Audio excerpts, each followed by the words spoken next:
মা মা আমার ঈদের ছালামি টাকাগুলো দাও না, আমি একটু দিদি কিশু মিশু কিনে খাই।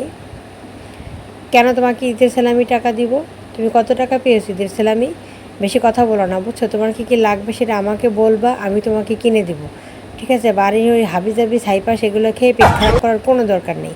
তোমাকে আমি ভালো কিছু কিনে দিব তোমার টাকা দিয়ে, আচ্ছা? শোনো, তুমি আমার সাথে উল্টাপাল্টা কোনো কথা বলো না। আমার ঈদের সালামি টাকা আমাকে ফেরত দাও। তুমি সবসময়ের জন্য আমার সাথে এরকম করো, আমার সেলামি টাকাটা তুমি নিয়ে যাও।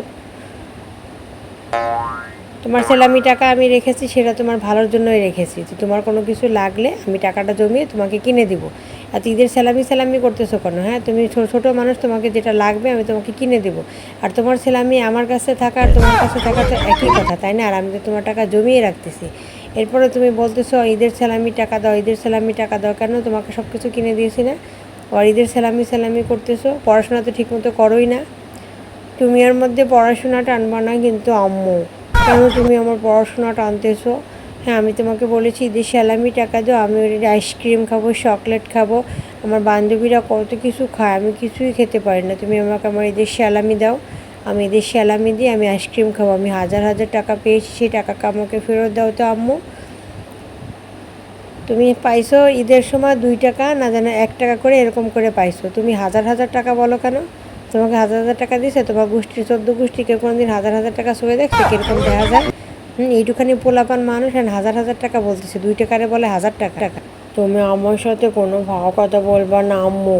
বাতাসির আব্বু, আকাশের বাবা, সোমেতের মা, কৃষ্ণকলির বাবু আমাকে টাকা দিয়েছে না, সেই টাকা দিয়ে আমি আইসক্রিম খাবো।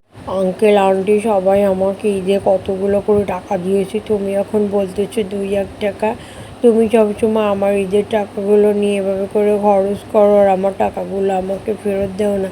হ্যাঁ, আমার ঈদের টাকা দাও, আমার ঈদের টাকা দাও, আমার ঈদের টাকা দাও। একটুখানি পোলাপানের কথাবার্তা শুনলে মেজাজটা নষ্ট হয়ে যায়। কেন? এই তুই টাকা দিয়ে কী করবি? তোর তোর তোর তোর দাদা লাগাই কিনে দেয় না, এখনই তুই টাকার হিসাব করতেছিস? এত টাকা অত টাকা, হ্যাঁ? এখনই তুই টাকার হিসাব করতেছিস? বাবা রে, আজকালকার গুড়াগাড়া এখনই টাকার হিসাব করতেছে, দিন তো আরও পড়ে রয়েছে। 2 দিন পর তো এদের সাথে কোনো কথাই বলা যাবে না। টাকা পয়সা রেখেছি, বাপ মা তো টাকা রাখবে, তোদের টাকা কে রাখবে? আমরাই তো রাখবো, তাই না? এত টাকা রেখেছি, তোর টাকা আমি দিয়ে দেবো। এত টাকা করতেছিস কেন? আইসক্রিম ওই ছাইপাস না খেয়ে ভালো জিনিস খা, তরমুজ খা। গরমের মধ্যে তরমুজ খেলে কত ভালো লাগবে জানিস? লেবুর রস খা। তা নাকি আইসক্রিম খাবে? টাকা দাও। কোনো টাকা করবি না আমার সাথে। আর এই সমস্ত কথা বলবি না। দেখো আম্মু, কোনো প্রকার ইমোশনাল ব্ল্যাকমেল কিন্তু করতে হবে না।